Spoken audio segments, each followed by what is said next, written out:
Hello everyone, target on 2.0 के इस official platform पर आपका स्वागत है। अगर वीडियो पसंद आए तो उसे लाइक और शेयर करें और ऐसी ही वीडियो पाने के लिए चैनल को सब्सक्राइब करें। मध्यकालीन भारत की शुरुआत करेंगे तो मध्यकालीन भारत के अंतर्गत हमें दिल्ली सल्तनत के बारे में देखना है।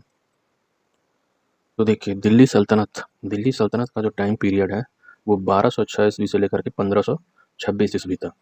ठीक है, दिल्ली सल्तनत का जो टाइम पीरियड है वो 1206 ईस्वी से लेकर के 1526 ईस्वी तक है। तो दिल्ली सल्तनत के अंतर्गत कुल 5 वंश राज करते हैं। ठीक है, तो इसमें से पहला है गुलाम वंश। अगर गुलाम वंश की बात की जाए तो यह 1206 ईस्वी से लेकर के 1290 ईस्वी तक रहता है। ठीक है, तो इसका जो कुल टाइम पीरियड रहता है वो 84 साल। तो गुलाम वंश दिल्ली पर 84 साल तक इसने शासन किया। उसके बाद आता है खिलजी वंश। खिलजी वंश 1290 ईस्वी से लेकर के 1320 ईस्वी तक है और यह 30 साल तक शासन करता है। और दिल्ली सल्तनत पर यह सबसे कम समय तक शासन करने वाला वंश था। तो दिल्ली पर सबसे कम समय तक शासन करने वाला जो वंश था वो कौन था? खिलजी वंश था। ठीक है, उसके बाद आता है तुगलक वंश। तुगलक वंश 1320 ईस्वी से लेकर के 1414 ईस्वी तक रहता है। ठीक है, और यह कुल 94 साल तक शासन करता है और यह सबसे ज़्यादा समय तक शासन करने वाला वंश था, तुगलक वंश। ठीक है, तो दिल्ली सल्तनत के अंतर्गत जो सबसे कम समय तक शासन करने वाला वंश था वो खिलजी वंश था और सबसे ज़्यादा समय तक शासन करने वाला जो वंश था वो तुगलक वंश था। ठीक है, इसके बाद सैयद वंश आता है। सैयद वंश 1414 ईस्वी से लेकर के 1451 ईस्वी तक यह कुल 37 साल तक शासन करता है। उसके बाद यह लोधी वंश आता है। यह आखिरी वंश था दिल्ली सल्तनत का। उसके बाद मुगलों का साम्राज्य शुरू हो जाता है। तो लोधी वंश 1451 ईस्वी से लेकर के 1526 ईस्वी तक था और कुल 75 साल इसने शासन किया था दिल्ली पर। चलिए एक एक देख लेते हैं। पहले गुलाम वंश। गुलाम वंश का जो टाइम पीरियड है वो 1206 ईस्वी से लेकर के 1290 ईस्वी तक है। ठीक है, तो इस 1206 ईस्वी से लेकर के 1290 ईस्वी तक इस वंश का संस्थापक कुतुबुद्दीन ऐबक था। ठीक है, तो इसका जो टाइम पीरियड था वो 1206 से लेकर के 1210 ईस्वी तक था। जो कुतुबुद्दीन ऐबक था यह मामलूक जाति का था। कुतुबुद्दीन ऐबक मामलूक जाति का था और यह मोहम्मद गोरी का गुलाम था। ठीक है, तो यह मोहम्मद गोरी का गुलाम था। इसने अपनी राजधानी लाहौर को बनाई थी और इसका मकबरा भी कहाँ पे है? लाहौर में ही है। ठीक है, जब इसकी मृत्यु हो जाती है तो इसका मकबरा भी वहीं लाहौर में ही है। इसने उपाधि कौन सी धारण की थी? सिपह सलार की उपाधि इसने धारण की थी, यानी इसका अर्थ होता है सिपाहियों का सरदार। कुरान ख्वा की उपाधि धारण की थी, इसका अर्थ होता है सुरीले ढंग से कुरान का पाठ करने वाला। ठीक है, सुरीले ढंग से यह कुरान का पाठ करता था, इसलिए इसको कुरान ख्वा भी बोला जाता है। यह लाखों का दान करता था। ठीक है, इसलिए इसको लाख बख्श भी बोला जाता है और पीर बख्श भी इसको बोला जाता है। इसका मतलब होता है हाथी का दान करने वाला। ठीक है, तो यह हाथी का दान करने वाला था, इसलिए पीर बख्श भी इसको बोला जाता है। और अगली उपाधि थी हातिम सेकंड। तो ये कुतुबुद्दीन ऐबक की उपाधि थी, सिपह सलार, कुरान ख्वा, लाख बख्श, पीर बख्श और हातिम सेकंड। ठीक है, इसने कई तो कुतुबुद्दीन ऐबक ने कुछ इमारतों का निर्माण करवाया था, जिसमें से पहला है कुब्बत उल इस्लाम मस्जिद। ये कहाँ पे? दिल्ली में। ठीक है, उसके बाद 2.5 दिन का झोपड़ा। ये कहाँ पे बनवाया था? तो अजमेर में बनवाया था। और ये जो 2.5 दिन का झोपड़ा था ये पहले एक विद्यालय हुआ करता था, जिसका निर्माण चौहान वंश का जो शासक था विग्रहराज चतुर्थ, उसने एक विद्यालय का निर्माण करवाया था और उसी विद्यालय को तुड़वा करके इस कुतुबुद्दीन ऐबक ने उस पर 2.5 दिन का झोपड़ा का निर्माण करवाया था। ठीक है, उसके बाद दिल्ली में इसने कुतुब मीनार का निर्माण प्रारंभ कराया था। इसके बाद चौगान खेलते हुए 1210 ईस्वी में घोड़े से गिरकर इसकी मृत्यु हो जाती है। ठीक है, अच्छा है, एक बात नोट कर लीजिए कि जो कुतुब मीनार के निर्माण से 3 लोग संबंधित हैं। ठीक है, कुतुब मीनार के निर्माण से 3 लोग संबंधित हैं। एक तो ये कुतुबुद्दीन ऐबक हो गया, दूसरा इल्तुतमिश हो गया और तीसरा फिरोज शाह तुगलक हो गया। ठीक है, तो कुतुबुद्दीन ऐबक ये कुतुब मीनार का निर्माण इसने प्रारंभ करवाया था, लेकिन इसको पूरा करवाया था इल्तुतमिश ने। ठीक है, उसके बाद इसका जो सबसे ऊपरी तल है वह बिजली गिरने की वजह से खराब हो गया था, तो उसका फिर से निर्माण फिरोज शाह तुगलक ने करवाया और उसके बाद उसके ऊपर एक और तल का निर्माण इसने करवाया था। ठीक है, तो इस तरह से जो कुतुब मीनार है उससे कुतुब मीनार के निर्माण से 3 लोग संबंधित हैं। ठीक है, और क्वेश्चन जब पूछता है तो उसमें इन तीनों को दे देता है और पूछता है कौन इसके निर्माण से संबंधित नहीं है। ठीक है, तो ये याद रखना है। उसके बाद आराम शाह, ये शासक बनता है 1210 ईस्वी में, लेकिन ये अयोग्य शासक था और इसकी हत्या इल्तुतमिश ने कर दी। उसके बाद इल्तुतमिश शासक बनता है, ये 1210 से 1236 ईस्वी तक रहता है। ठीक है, अच्छा, ये जो इल्तुतमिश था यह कुतुबुद्दीन का गुलाम और उसका दामाद था। ठीक है, जो इल्तुतमिश था यह कुतुबुद्दीन का गुलाम भी था और उसका दामाद भी था। दिल्ली सल्तनत का जो वास्तविक संस्थापक माना जाता है वो इसी इल्तुतमिश को ही माना जाता है। ठीक है, और इसे गुलामों का गुलाम भी कहा जाता है। क्यों? क्योंकि यह कुतुबुद्दीन ऐबक का गुलाम था और कुतुबुद्दीन ऐबक मोहम्मद गोरी का गुलाम था, तो उसके गुलाम का गुलाम ये था, इसलिए इसको गुलामों का गुलाम भी कहा जाता है। इसने सर्वप्रथम सुल्तान की उपाधि धारण की थी, ठीक है। तो दिल्ली सल्तनत में सर्वप्रथम सुल्तान की उपाधि धारण करने वाला कौन था? इल्तुतमिश था। इसने राजधानी लाहौर से दिल्ली को बनाया, ठीक है। इसने अपनी राजधानी लाहौर से दिल्ली को बनाया और यह इल्बरी जाति का तुर्क था। जो इल्तुतमिश था यह इल्बरी जाति का तुर्क था और इसने शमसी वंश की स्थापना की थी, ठीक है। इसने शमसी वंश की स्थापना की थी। मंगोल आक्रमणकारी चंगेज खां से अपने राज्य को इसने बचाया था, ठीक है। तो मंगोल आक्रमणकारी चंगेज खां इसी के समय आक्रमण किया था, लेकिन इसने अपने राज्य को उससे बचा लिया, ठीक है। इसने चालीसा या फिर तुर्के चालगामी नामक एक सैन्य व्यवस्था का गठन किया था, ठीक है, जो इसके शासन में सहायता करती थी। इसने इक्ता व्यवस्था की शुरुआत की थी। तो ये इक्ता व्यवस्था क्या थी? तो ये इक्ता व्यवस्था वेतन के बदले भूमि देने की प्रक्रिया इसने शुरू की थी, ठीक है। अपने सैनिकों को ये वेतन के बदले भूमि देता था, ठीक है। उसी को इक्ता व्यवस्था बोलते हैं। अच्छा, इल्तुतमिश को मकबरों का जन्मदाता कहा जाता है, ठीक है। इसने कुतुब मीनार का निर्माण पूरा करवाया था, ठीक है। और इसने तांबे का जीतल और चांदी का टका नामक 2 सिक्के चलाए थे। तो तांबे का जीतल और चांदी का टका नामक 2 सिक्के किसने चलवाए थे? इल्तुतमिश ने चलवाया था, ठीक है। उसके बाद रजिया सुल्तान शासक बनती है। ये 1236 से 1240 ईस्वी तक। इल्तुतमिश की मृत्यु के बाद शाह तुर्कान की मदद से रुकनुद्दीन फिरोज शासक बन गद्दी से हटा करके रजिया सुल्तान बनी, ठीक है। और रजिया का सुल्तान बनना शरीयत का प्रथम उल्लंघन था, ठीक है। क्योंकि उस समय जो शरीयत के हिसाब से कोई महिला राजा नहीं बन सकती थी या सुल्तान नहीं बन सकती थी, ठीक है। तो रजिया जब सुल्तान बनती है तो यह शरीयत का पहला उल्लंघन माना जाता है, ठीक है। यह भारत की प्रथम मुस्लिम महिला सुल्तान थी। उसके बाद नसरुद्दीन मोहम्मद शासक बनता है, ठीक है। यह टोपी सिलकर अपना जीवन यापन करता था। तो ये नसरुद्दीन जो मोहम्मद था, यह बलवन का दामाद था और बलवन ने इसे सुल्तान बनाया, ठीक है। तो नसरुद्दीन मोहम्मद जो था यह टोपी सिलकर अपना जीवन यापन करता था, लेकिन बलवन ने इसको सुल्तान बनाया। यह बलवन का दामाद था, ठीक है। इसने बलवन को उलुग खां की उपाधि दी। तो बलवन को उलुग खां की उपाधि किसने दी थी? नसरुद्दीन मोहम्मद ने दी थी, ठीक है। इसके बाद बलवन शासक बनता है, ठीक है। तो बलवन 1265 से लेकर के 1287 ईस्वी तक शासक रहता है, ठीक है। इसका नाम क्या था? वास्तविक नाम बहाउद्दीन था, ठीक है। तो बलवन का वास्तविक नाम बहाउद्दीन था और इसने जिले इलाही की उपाधि धारण की थी। अच्छा, जब ये शासक बनता है तो इसने तुर्क चालगामी जो इल्तुतमिश ने बनाया था इसको समाप्त कर देता है, ठीक है। तुर्क चालगामी को ये खत्म कर देता है और इक्ता व्यवस्था जो सैनिकों को वेतन के बदले भूमि देने की जो इक्ता व्यवस्था थी उसको भी ये समाप्त कर देता है, ठीक है। देखिए, बलवन ने राजत्व का सिद्धांत दिया था, ठीक है। तो राजत्व का सिद्धांत किसने दिया था? बलवन ने दिया था। और इसकी नीति कैसी थी? क्या पालन करता था, ठीक है। बलवन की जो नीति थी वो लौह और रक्त की नीति थी। इसने पारसी या फिर उसको ईरानी प्रथा भी बोला जाता है, जिसमें सिजदा और पैबोस इसकी शुरुआत की थी, ठीक है। तो सिजदा में क्या होता है? घुटनों के बल झुकना होता है और पैबोस में लेट कर राजा का पैर चूमना होता है, ठीक है। तो ये सिजदा और पैबोस की शुरुआत किसने की थी? तो बलवन ने की थी। इसी त्योहार नौरोज मनाना शुरू किया, ठीक है। तो पारसी त्योहार नौरोज किसने मनाना शुरू किया? बलवन ने।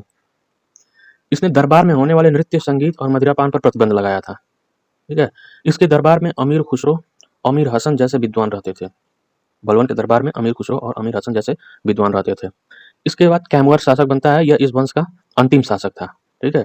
इसकी हत्या करके जलालुद्दीन ने खिलजी वंश की स्थापना की। जो कैमुअर था इसकी हत्या करके जलालुद्दीन खिलजी वो खिलजी वंश की स्थापना करता है।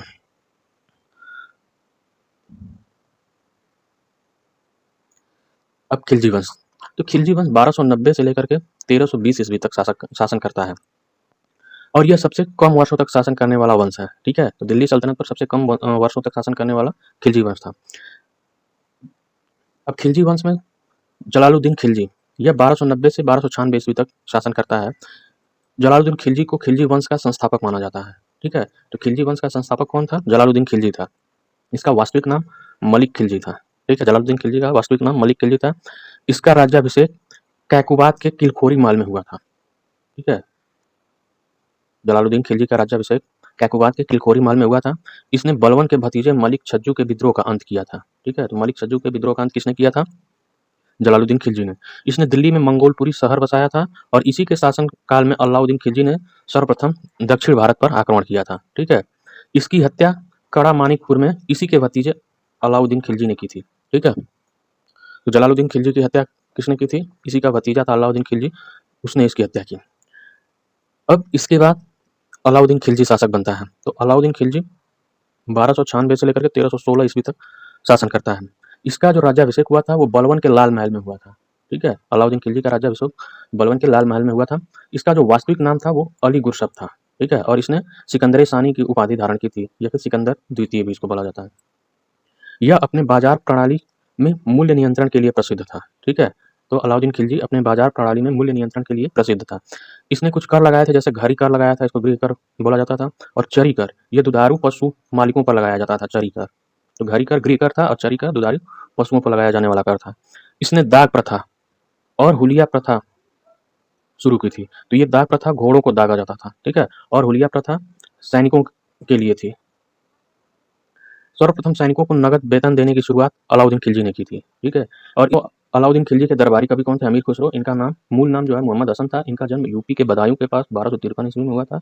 इनके गुरु शेख निजामुद्दीन औलिया थे, और ये बलवन से लेकर के तुगलक तक दिल्ली सुल्तान के दरबार में रहा। इसने तबला और सितार का आविष्कार किया था, और इसको उपाधि मिली थी तूतिए हिंद की।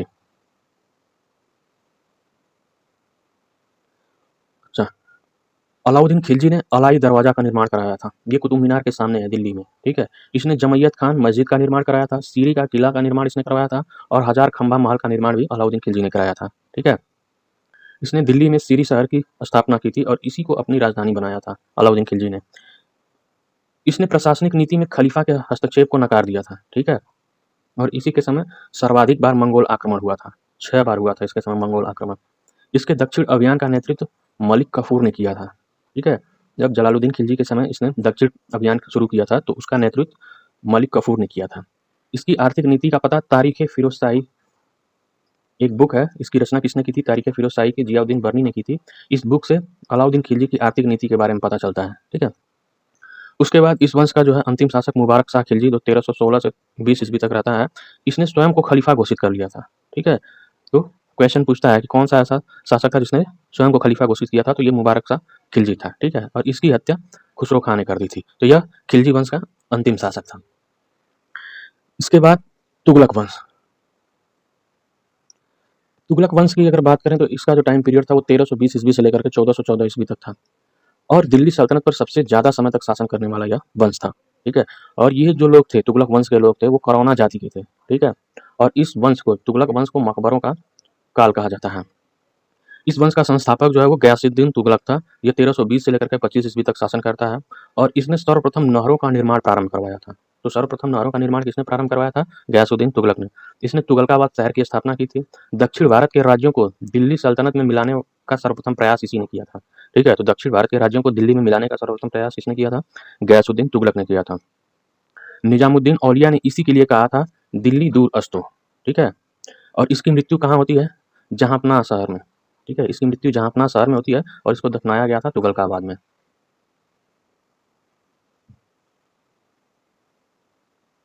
इसके बाद शासक बनता है मोहम्मद बिन तुगलक। मोहम्मद बिन तुगलक 1325 ईस्वी से लेकर के 51 ईस्वी तक शासन करता है। इसका वास्तविक नाम जौना खां था, या जूना खां। ठीक है, इसने देवगिरी का नाम दौलताबाद रखा था। तो देवगिरी का नाम दौलताबाद किसने रखा था? मोहम्मद बिन तुगलक ने। इब्न बतूता, यह मोरक्को से आया था। ठीक है, तो इसे मोहम्मद बिन तुगलक ने दिल्ली का काजी नियुक्त किया था, यानी दिल्ली का प्रधानमंत्री नियुक्त किया था। किसको? इब्न बतूता को। ठीक है, और इसकी इसकी एक पुस्तक है जिसका नाम है रहला। ठीक है, तो रहला किसकी पुस्तक है? इब्न बतूता की पुस्तक है। अच्छा, मोहम्मद बिन तुगलक की कुछ नीतियां थी। जब मोहम्मद बिन तुगलक ने कुछ ऐसी नीतियां अपनाई या ऐसे कार्य किए जो कि सफल नहीं हुआ इसमें। ठीक है, तो पहला क्या था? पहला इसने राजधानी दिल्ली से दौलताबाद स्थानांतरित की। ठीक है, लेकिन इसमें भी यह सफल नहीं हो पाया। दूसरा, इसने सांकेतिक मुद्रा का प्रचलन शुरू किया। ठीक है, यानी चांदी के स्थान पर तांबे के सिक्के इसने शुरू किए, लेकिन ये भी इसका प्रयोग सफल नहीं हुआ। इसने दोआब कर में वृद्धि की, और जब इसने दोआब कर में वृद्धि की तो वहां पर सूखा पड़ गया, तो ये भी इसका सफल नहीं हुआ। ठीक है, और इसने दीवाने कोही विभाग की स्थापना की थी। यह कृषि से संबंधित था। ठीक है, यानी कृषि विभाग को दीवाने कोही कहा जाता था उस समय। इसका प्रधान अमीर कोही होता था। ठीक है, तो दीवाने कोही का प्रधान अमीर कोही होता था। तकवी या सोनथर, यह किसानों को दिया जाने वाला ऋण था। ठीक है, तो किसानों को दिए जाने वाले ऋण को क्या बोलते थे? तकवी या फिर सोनथर बोला जाता था। अच्छा, सबसे ज्यादा विद्रोह इसी के समय हुआ था। ठीक है, इसके शासनकाल में सबसे ज्यादा विद्रोह हुआ, और इसकी मृत्यु सिंध के थट्टा में हो गई। और इसकी मृत्यु पर बदायूं ने क्या कहा था? तो इसने कहा था कि राजा को प्रजा से और प्रजा को राजा से मुक्ति मिल गई। ठीक है, और इसी के समय 1336 ईस्वी में हरिहर और बुक्का नामक दो भाइयों ने विजयनगर साम्राज्य की स्थापना की थी। ठीक है, हसन गंगू ने देवगिरी के आसपास बहमनी साम्राज्य की स्थापना की। ठीक है, तो मोहम्मद बिन तुगलक के समय ही हरिहर और बुक्का ने विजयनगर साम्राज्य की स्थापना की और हसन गंगू ने देवगिरी के आसपास वाले क्षेत्र में बहमनी साम्राज्य की स्थापना की। इसके बाद फिरोज शाह तुगलक, इसने 2 बार अपना राज्याभिषेक करवाया था। एक बार ठट्टा में करवाया था 20 मार्च 1351 ईस्वी को और दूसरी बार दिल्ली में अगस्त 1351 ईस्वी में। ठीक है, और इसका जो शासन था, ये टाइम पीरियड था राज्य करने का, वो 1351 से लेकर के 85 ईस्वी तक था। ठीक है, इसने कुछ संगठन बनाए थे, जैसे दीवाने बदशाह यानी ये पास विभाग होता था। ठीक है, दीवाने इश्तिहार ये पेंशन विभाग होता था। दारुल सफ़ा यह निःशुल्क अस्पताल था। दीवाने खैरात यह आर्थिक सहायता केंद्र था। दीवाने बंदगान यह दासों की देखभाल करने के लिए बनाया गया था। ठीक है, सर्वाधिक नहरों का निर्माण फिरोज शाह तुगलक ने करवाया था। इसने ब्राह्मणों पर सर्वप्रथम जजिया कर लगाया था। ठीक है, और सर्वप्रथम सिंचाई कर हर से सब जिसको बोला जाता था, इसने लगाया था। और जौना खां की याद में इसने जौनपुर शहर की स्थापना कराई थी। ठीक है, तो जौनपुर शहर की स्थापना किसने कराई थी? फिरोज शाह तुगलक ने। किसके याद में? जौना खां की याद में।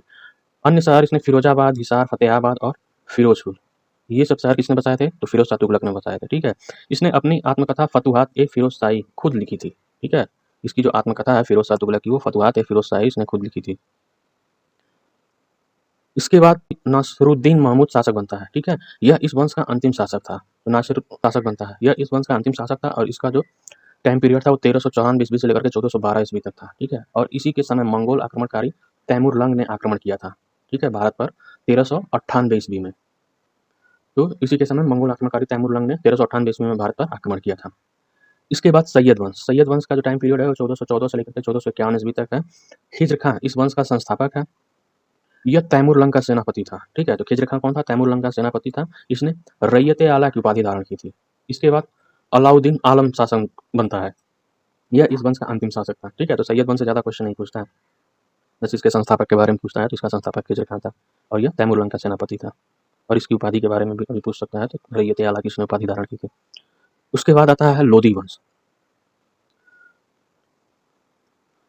तो लोधी वंश का टाइम पीरियड कितना था? वो 1451 से लेकर के 1526 ईस्वी तक था। ठीक है, तो इसमें सबसे पहले जो शासक बनता है वो बहलोल लोधी था। ठीक है, और लोधी वंश का यही संस्थापक माना जाता है।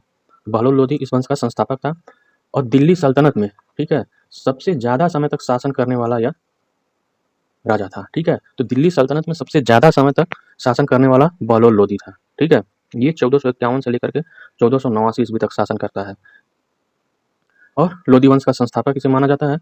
प्रथम अफगान शासक दिल्ली में, ठीक है, यह दिल्ली में प्रथम अफगान शासक था, बहलोल लोधी था। इससे पहले जितने शासक हुए थे सारे तुर्क थे। ठीक है, तो पहला अफगान शासक जो है वो बहलोल लोधी बनता है, जिसने दिल्ली पर शासन किया और व्यक्तिगत रूप से यह दिल्ली पर सबसे ज़्यादा समय तक इसने शासन किया है। ठीक है, उसके बाद सिकंदर लोधी शासक बनता है। यह 1489 से 1517 ईस्वी तक। इसका जो वास्तविक नाम था वो निजाम खान था।